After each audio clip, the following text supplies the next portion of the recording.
Greetings, Zimbabwe, Africa, and the world. Welcome to In Conversation with Trevor, brought to you by Titan Law. I go beyond the headlines and beyond the sensational. Today, I'm in conversation with Dr. Shingi Munyeza, an entrepreneur, a pastor, and a philanthropist. Enjoy this riveting and inspirational conversation.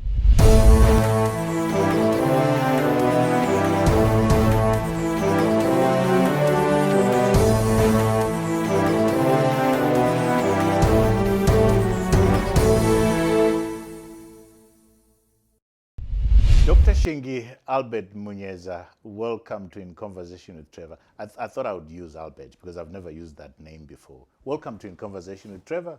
Thanks, Trevor. How could you do that? It's good to be here. It's good to be here, Trevor. You and I have been, discussing when shall we have this conversation. Yeah. People have been wanting us to have this conversation. Yeah.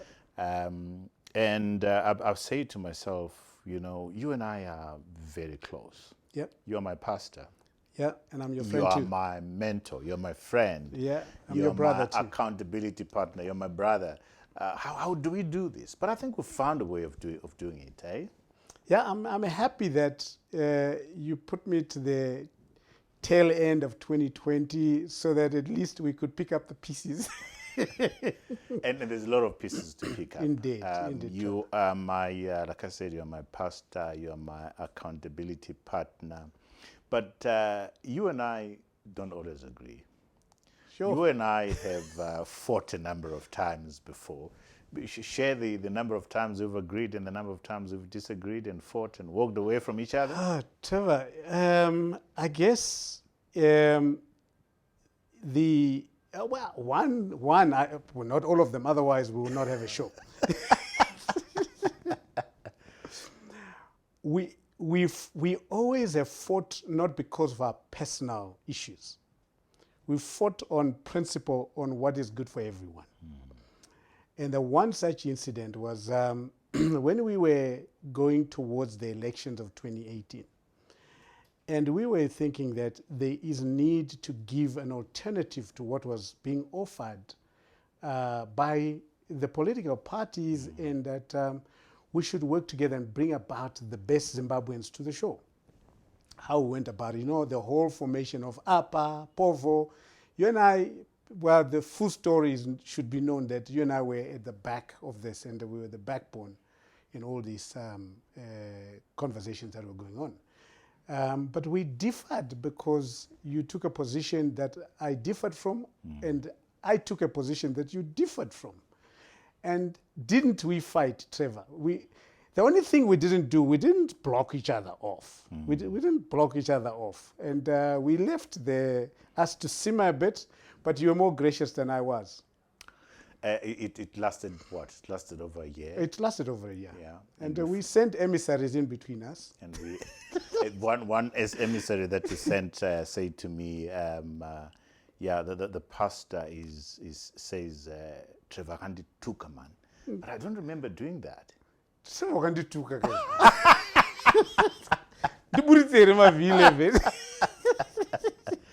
It's because you and I are passionate about our country. It's because you and I take a long-term view, and we've differed, we've walked away, we've come back to each other. I found our relationship in terms of you being my accountability partner hugely important in terms of we meet every month. We have a cup of coffee. We walk over the stuff that you do, we're doing. I found that very useful, very value-adding, very focusing, and also keeping me on my toes. Is that what it's done with you too? It has. Even in the midst of this COVID, I know that it has been difficult for people to meet. Of course, there are times I've missed our tea and coffee and just talking and crying and stressing about things together. It has given more reflection to what I'm doing. But also with you, it is because we put goals. So I don't want to meet you without having done some work on what we agreed I would do, and also monitoring what you're doing. So it has brought traction and progress. but also in the confines of knowing that I'm vulnerable to you. There's nothing I hide from you. There's absolutely nothing. Where I am stressed, you know, I'll pick up the phone, and then vice versa as well. Absolutely. And then it's a safe, for me, it is a safe space that we've created, and I don't think that this is the first time we're going public on it. I think in our social media banting and banter was, people knew that there was some connection there, but we never actually said what it was. Our bromance sometimes have come out public, but I've always felt safe with you, Trevor. Speak to me on that in terms of the importance of that for everybody out there. The importance of having somebody that holds you accountable, the importance of having safe spaces where you go and cry, a shoulder to cry on, and to be able to share stuff knowing that it's not going to get out into the public. Yeah, I guess you and I are what I call public profiles. I didn't want to say high-fly profiles, but public, we do have a constituency that monitors, looks at us in different ways. And the problem arises where everybody thinks you're always okay, and that you've got your act together, because we have also mastered the art of packaging yourself correctly. Now, when I meet with you, in fact, I was just hoping that I would behave myself, because I could end up thinking we are not talking to everybody else. So and then start sharing some stuff. Just sharing some stuff. So you want a space where you want to talk about everything and anything without, number one, feeling exposed, number two, feeling insecure, number three, feeling judged. Because we are fickle and feeble. We are human beings. We make mistakes. We have our own fears and concerns. You don't want it to be of a public discourse out there, but you want to make sure that you're being built and you move on. And that's how our relationship has been. And I would like to make it known that, Trevor, you've been a big impact in what I've done at business level, even at a national level. Well, the same applies. You know, this bromance could go on and on, but you know, we're not here to bromance. Let's talk about the big issue. So the one big thing, looking at this here, Shingi, is your very outspoken position that you took on corruption and the impact of poor leadership in our country. I want to find out, for the benefit of the world out there, where this came from, for you to speak out, for you to be so bold and say corruption is messing this country. The worship of idols and the occult is messing up this country, and poor leadership is messing up this country. Where did that come from? Well, because we're talking to your audience here, you know the journey that, first of all, whenever there's an issue for me, I first of all have to ask myself, what can I do about it? Not what can I say about it. So along the way, I put myself in harm's way or in abuse way to find out how we can solve our problems. I will go back. Not many people would know this, but in 2014, after the 2013 elections, in 2014, 10 of us as business people, we put ourselves together at our own cost, paying our own bills, to approach the EU and Washington to take off the sanctions on Zimbabwe, because we felt that they were crippling the common man and not the targeted ones. So we journeyed to Europe with the blessing of the President of the Republic at that time and the blessings of the EU ambassadors. We were actually given a red carpet treatment by the EU ambassadors to their parliaments. So we visited 6 countries. At your own cost? At our own cost. No one paid for our bill. For the love of the country? For the love of our country. And we went there and said, look, as private sector, if we pushed in our voice and say that these sanctions are hurting the common man, and I'm talking about 2014, Trevor. So when we went there, we were received graciously by everybody. We at the end, we met the House of Commons and the House of Lords. And I must say this, at the House of Commons, they said, we hear you. And we had dinner with the House of Lords members. And they told us unequivocally to say that we would drop the sanctions except for the president and his family and the Zimbabwe defense industries at that time. And that was in January. By end of February, that was done. And that aid from EU in that year, 2014, I remember it was 231 million euro was allowed to flow through to Zimbabwe. So the sanctions on Zimbabwe were lifted at that time. 2015, the following year, we went to Washington, 10 of us again. And then we went, now guess what? Guess who we met? Linda Greenfield, who is now the elect or the nominee UN ambassador under Biden. So she told us, say, look, Zimbabwe, you punch way above your weight. How we wish that you could do more so that you would raise up a better Africa. But she told us that Zidera was going to be a long way off for it to be removed, but that we could work on companies that were on the OFAC list. I was put on that subcommittee to work on the following companies: IDC,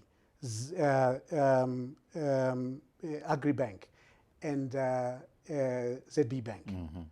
And we argued that these banks or institutions and companies were responsible for driving SMEs and so on. And if they remained on the sanctions, it was crippling the common man. 3 years later, all of them have been removed from. So what am I putting this point? I'm putting this point across to say, look, we put our money where our mouth is for the cause of the country. So whenever then, I believe that you, Trevor, you know how we've worked. I say, I'm moving this, and you say, Shingi, I'm moving that. Then you don't move your piece. I feel that you have betrayed me. So the reason for me raising my voice, I felt betrayed by the authorities and the system, because they know that somebody like me, what I had put in to be where we are. So even in the recent past, 2018 was when we were saying we need to stop what is going on. Cholera was on our doorstep. The country needed help. So we needed to get everybody with goodwill to make sure that we fight this cholera thing. So I didn't spare anything that I've got. And I put myself in harm's way and abuse way, because whenever I did that, because we're so polarized, I found myself being abused by this group. And then whenever I'm doing this, I then found myself being abused by that group. It didn't matter at all, but it never changes my focus and my principle. And I mean, I think at this particular moment, I want to take you back to where you were born. I mean, we've set the scene in terms of your love for this country.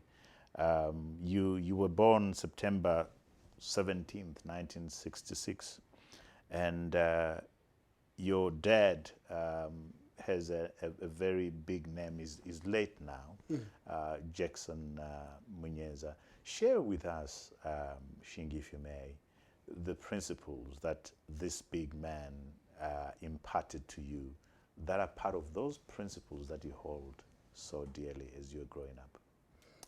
Yeah, may he so rest in peace. My dad probably has had the biggest impact on my view of the world around me, as well as my entrepreneurial thrust. I was born in poverty. My dad was just an artisan builder who was building, tobacco barns initially in the farming community. And that's how he met my mom, who was a maid in one of the farms. So he is the first generation away from me on poverty. So I don't even want to tell you when I started putting on my undergarments. It was after primary school. So it was not. Now it looks like maybe I was born with a silver spoon. No, we were not. I was raised by my grandmother, not because my parents were not together, but it's because as a first child, my dad believed that my grandmother needed somebody to send around in the rural areas. And there are two of us, my cousin and I. So at that early age, we learned to be domesticated males. And if that can help you understand. I do. So we could cook, fetch firewood, clean the house. We didn't have a maid. Up until now, I still do those chores. I mean, if you come to my house, I clean after myself. I don't ask anybody to clean after me.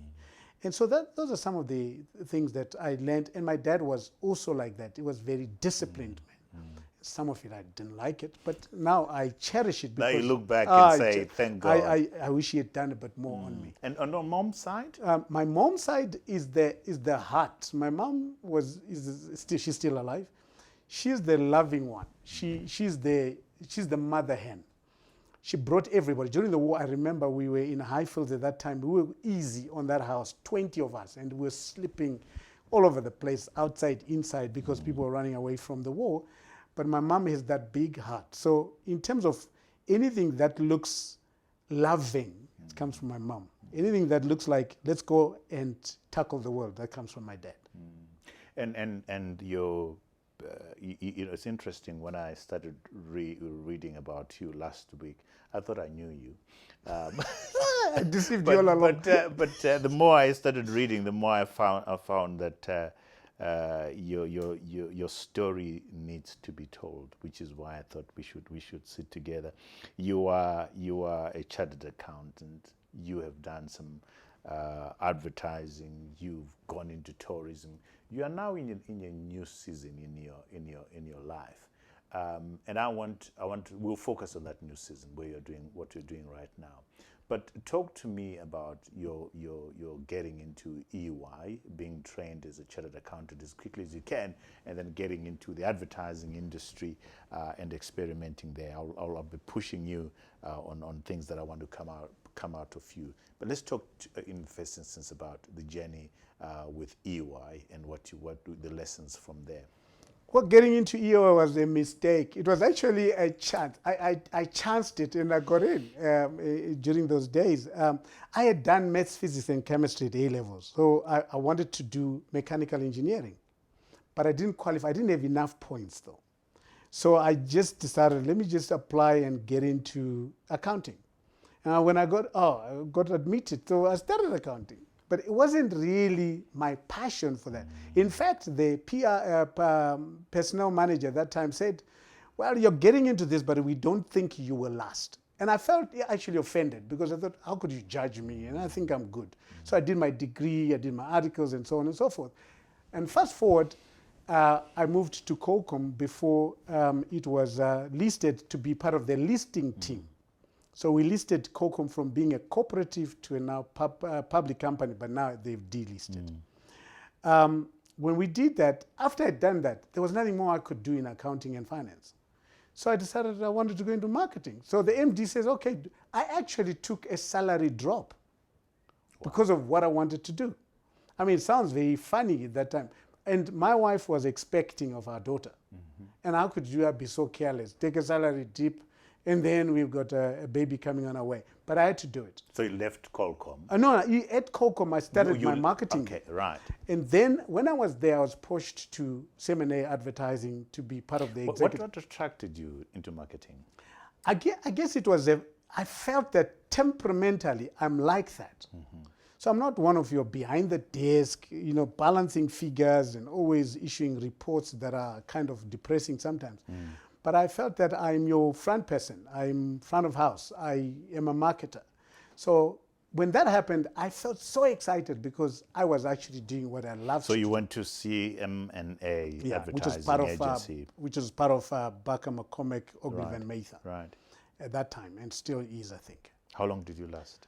I was there for 3 years, 4 years. Did you enjoy it? I enjoyed it thoroughly. And we actually, living there, we formed our own ad agency, which only ran for a year, and we couldn't pull it. So that was my first failure. So this was Chamba Goto and Munyeza. Yes. Talk to me about the experience of putting this threesome together, and for the long time that you ran, the lessons that you got from there. Well, it was us thinking that there was a good market for our skills and our connections. And I think Were that you friends, the three of you? we worked together. We were actually, it was just, we en masse moved away from CM&A, the three of us, and we formed an agency. And yeah, it's something that when I look back, it was good because we learned some lessons. But the bigger lesson is that it doesn't always work to think that if we are working together in an organization, we can go and start our own the tour, because the dynamics are totally different when you are now out there and you co-own something. When you're reporting in an organization, you can actually be bosom buddies, but out there it can be a challenge. But also I think that the market was turning. And I felt, oh no, maybe it was a premature jump. For me, if you prematurely get into something, there are some hard lessons. And I think that was one of them. What was the hard lesson there? That we were not prepared for what it took to get this whole business going. We were not prepared. We were like almost at the takeoff. We thought we are on a runway and taking off. But actually, we're supposed to be thinking we are going to the airport.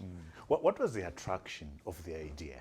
The attraction of the idea was in various ways. Number one was running our own thing. Okay, those days, it was just, this is my thing, this is my show. I don't need to go and produce something to anybody. That's number one. Number two was the belief that we could change the advertising industry at that time. The third thing was that we could make as much money as we could, and we could be splashing around and going all over the place and saying, look, hey, we're doing well. So I think it was a youthful zeal as well, in some way. And it failed. And it failed. It failed, and it failed to the point that I had to go back to formal employment. So being an entrepreneur. Oh yes, it was a premature jump. But I learned that lesson that you need to do it properly. And the formal employment was then I went to looked almost like a career change. It was, but because I was already in marketing. And then I'd already got a marketing qualification with IMM. So I actually had changed. At that time, nobody knew that I'd done accounting. Everybody saw me as a marketer. This is now after 6-7 years. And then people thought, oh no. But only the people who I was with in accounting said, but hey, how can you do marketing now when you're supposed to be a bean counter? So you joined Crest Hospitality as the commercial director. Yes. That's what you did when you left Chambagoto and Munyeza. And talk to me about that journey. Having tried to be an entrepreneur, to run your own thing, it fails. You then go into formal employment as commercial director of Crest Hospitality. Yeah, it was an exciting time because we're going in 1999. 1999. Tourism was at the peak. And 2000, tourism was grounded because of the land reform program that started then. So it was like, it was sweet and sour. So I'm getting into a new sector which I wasn't acquainted to. I'm supposed to market the second largest group at that time, the third largest, or second largest, including Botswana. I'm supposed to market that group to a world that is frowning on Zimbabwe, coming from a high of 1999, and I'm new in the sector. It was the biggest growth point for me in my life because I had to adjust, I had to stretch, and I had to be strong and courageous. So all my skills were put to test in a space of less than 2 years. And when you look back, what were the biggest highlights there? You were tested, it was a growth period. The first one was that one has to build capacity within yourself. Because sometimes you can be part of an organization, part of a system, and be carried by it. But I needed to build personal capacity.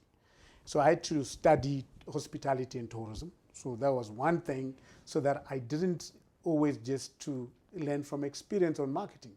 But I did my diploma with Cornell University, which is one of the best universities in the world on tourism. So I did that because I didn't want to go ahead with something that I was passionate about and I wasn't really qualified for it. So I built capacity. There was also at that time, TA under Shingi Munyeza still is. Now it's Masawara. He believed in equipping his team a lot. So he sent someone like me all over the world to make sure that I increase my capacity. So I'm eternally grateful to him for allowing that to happen to me. The next thing is to understand the politics. And that's the time I began to understand how politics affects our economy and our businesses. Now, one of the problems that we have in this country is that we have the private sector who always plays timid to the politics, unlike anywhere else in the world. If you go just down South Africa, the private sector stands up to government and says, this thing that you're doing is wrong, and potentially can change a government. Right. So I realized that our private sector in Zimbabwe has been beaten too many times and it won't raise its head. So my learning curve was, how do we try and bring private sector to be more initiative on policy issues without feeling afraid. So that connection and that love-hate relationship between our politics and the private sector and business still exists today, and I learned a lot how to, hence you find me where I am, the space I find. It's trying to bridge the gap. The third one was that, we need to always develop skill. We need to tap into talent. We need to mentor it and make sure that it's skilled and nurture it along the way, but also be wise enough when to fire it. Because sometimes talent can be stubborn, and when do you get rid of it? Wow. And when do you get rid of it? Well, when it ceases to add value. Okay. We're laughing, but but it's terminating. It's the most difficult thing to do. Yeah. Firing people is tough. It is. Hiring is easy. Letting go is not easy at all. Talk to me about that. The courage to say you are fired. First of all, I always think that the person that you're getting rid of is your ambassador. So that's where I come from. So when I try and fire an executive or any staff member, I have to see them, whether they've done something wrong or it is because their position has become redundant. I have to see them as an ambassador wherever they go. Now, people might not remember the first days or the days of good life whilst they were working with you. But let me tell you, they will remember the very last day. Right. The parting shots are critical. So when you part with people in anywhere in life, it doesn't matter, anywhere in life, they will always remember, always, how you parted.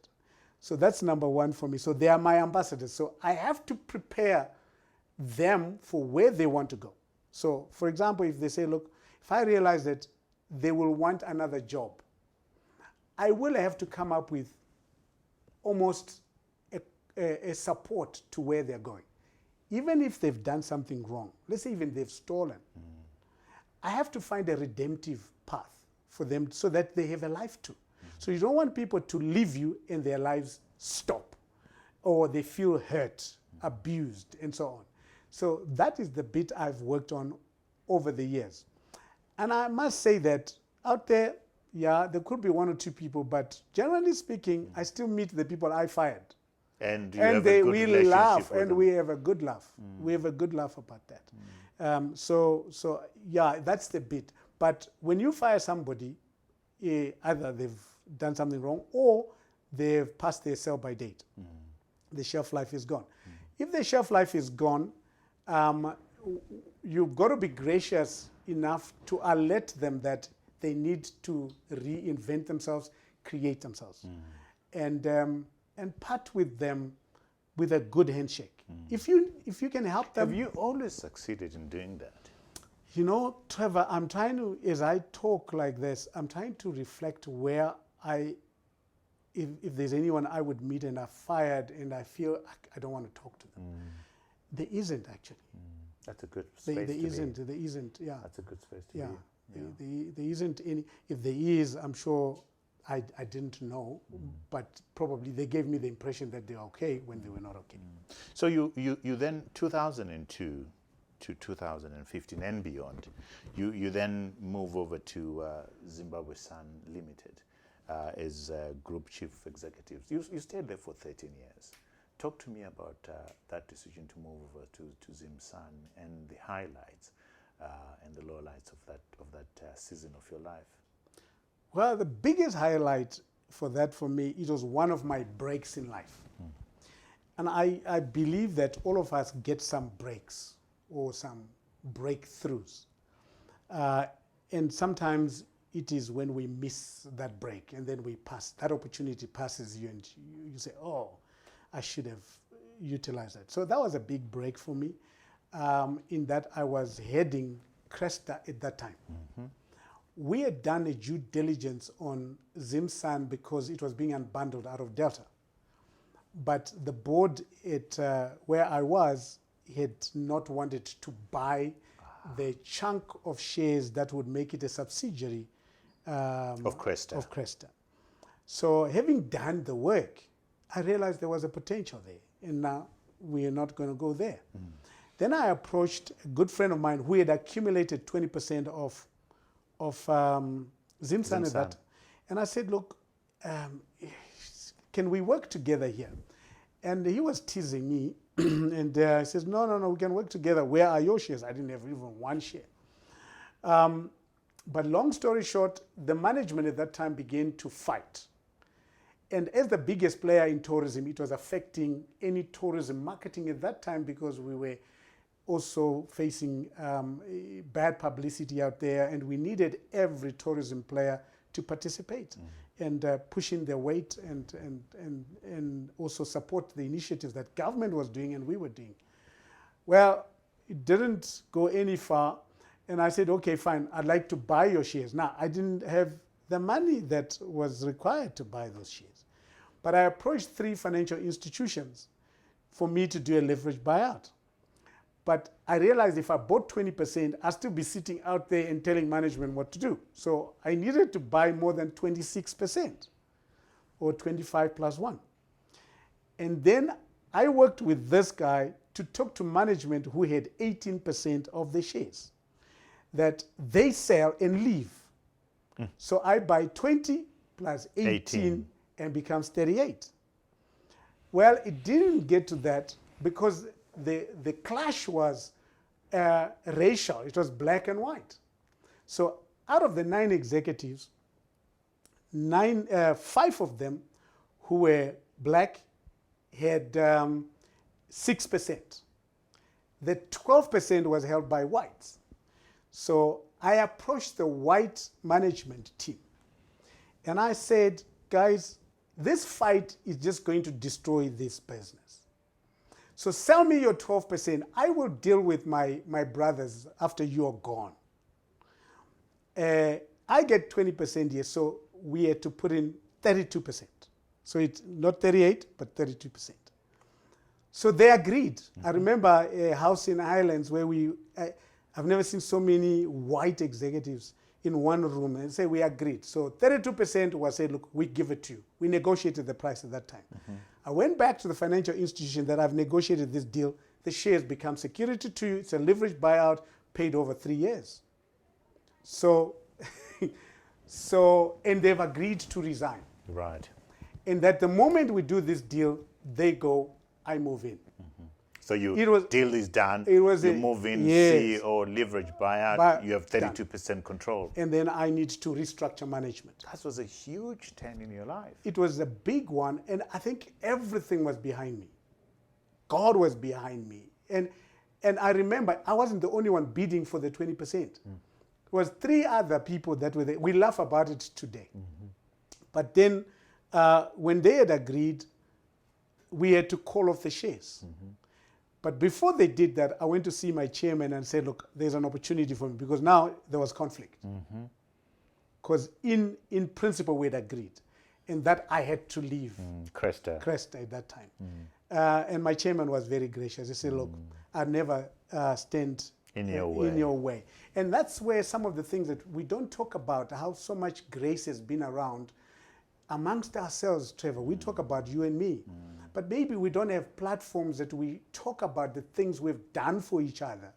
that have changed our whole life completely. So, yeah, called in the shares. It was actually a 7-day window. Wow. And when the shares were called that day, handed in my letter, the following day I was sitting on the CEO's desk, literally. Life-changing. Yeah, and then the CEO was sitting on the visitor's desk, just doing a handover takeover with me. Wow. And that was it. And I can tell you that was on the 13th of September, 2002. And you lasted 13 years. 13 years. And what were the highlights of you being at the helm of Zimsun? Highlights was the unbundling into Dawn, because we wanted to create A property value, company, a yeah? property company, because Zimsun at that time was housing some of the best real estate in the country. So we put it there and listed it. Now, this is how I also made my own money, because then the Dawn share just shot through the roof because we were going through a hyperinflation era at that time. So guess what I did? Just sold a bit of the Dawn shares Right. and paid off my debt. Wow.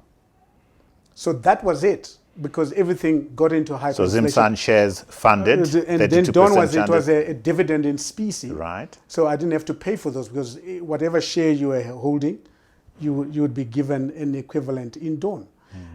Whilst Zimsun retained 26%, so for control, which became another problem further down the road.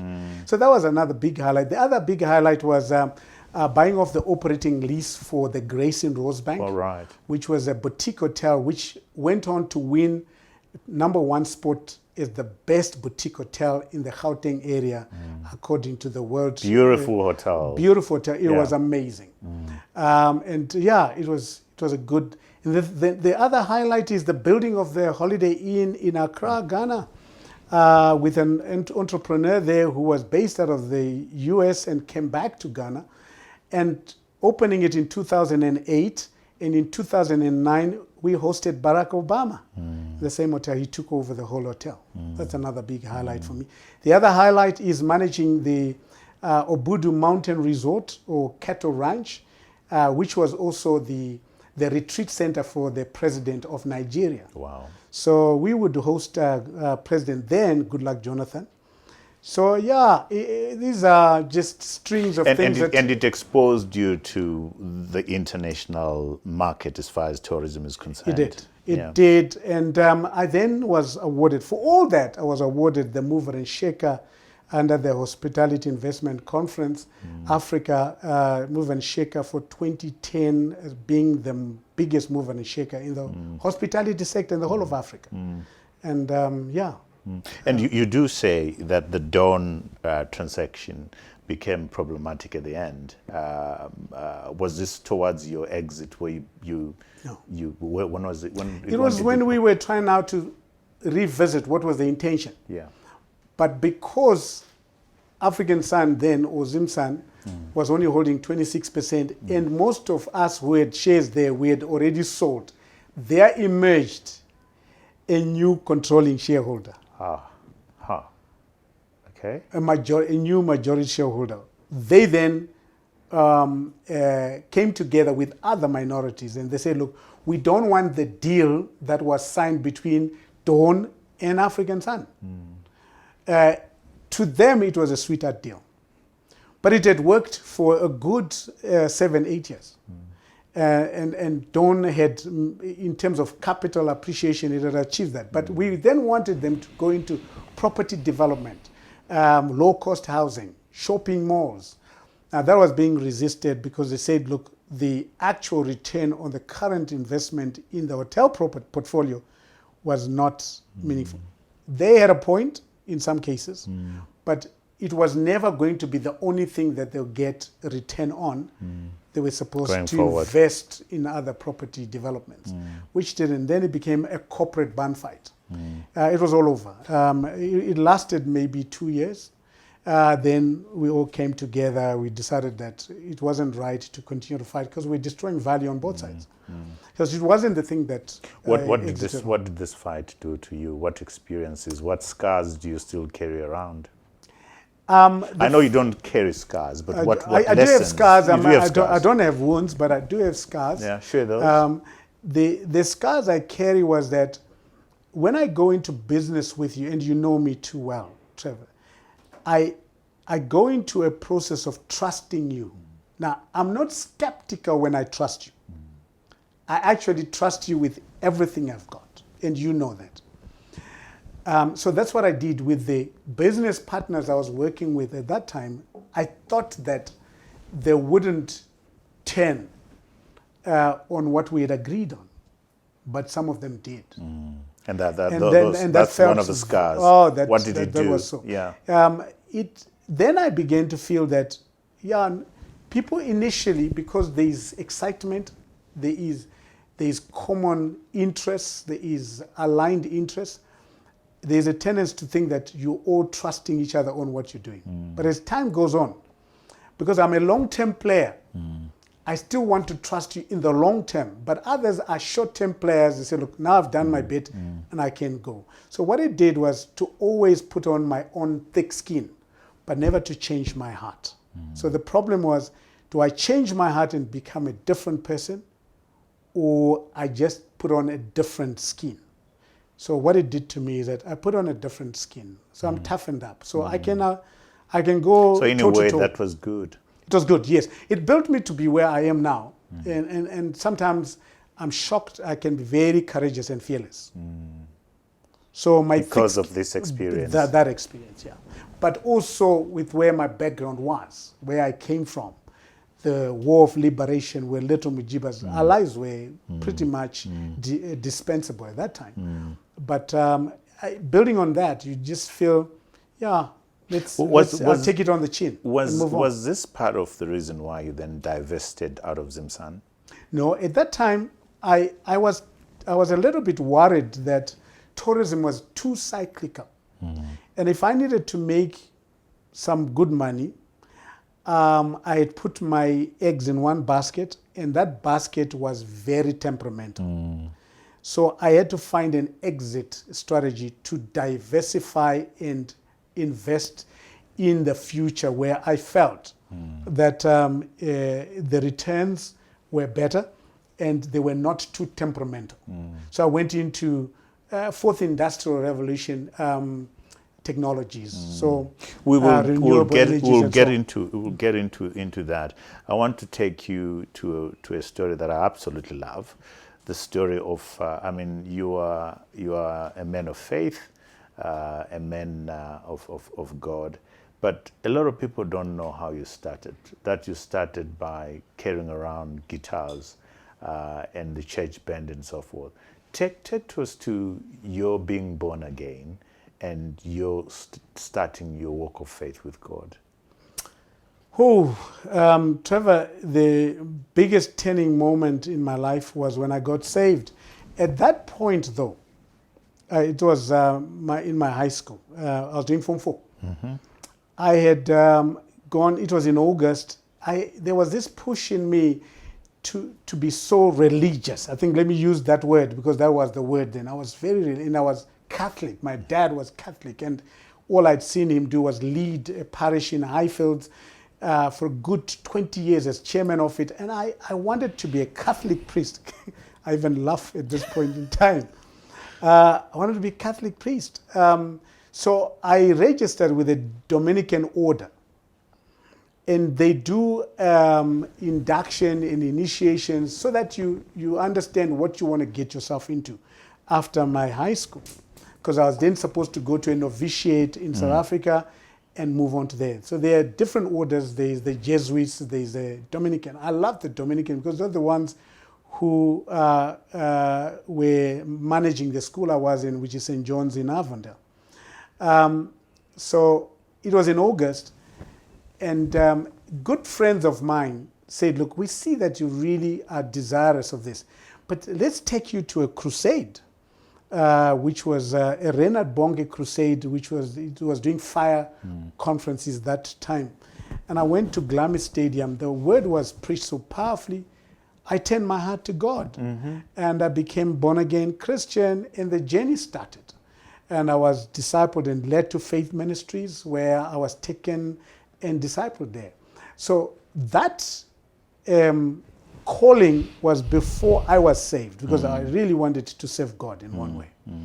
And then I began to do all the other things, like the basic things in church. You started at the bottom. I think that's the story. I started right at the for bottom. me, that's important.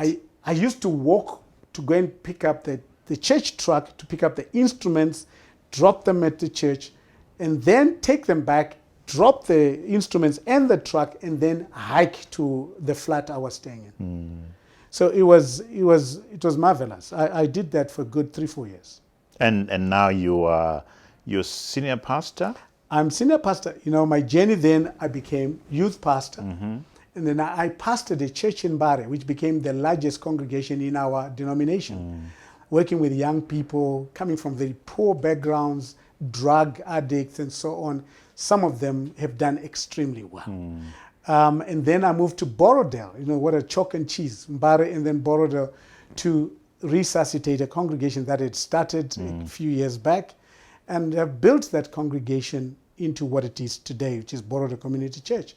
But along the way, I became senior pastor of the whole of faith ministry. That was in 2006, at the height of my time at Zimsun. So I took over Zimsun in 2002. I became senior pastor in 2006. So the other side of the coin was my service to the Lord in the body of Christ.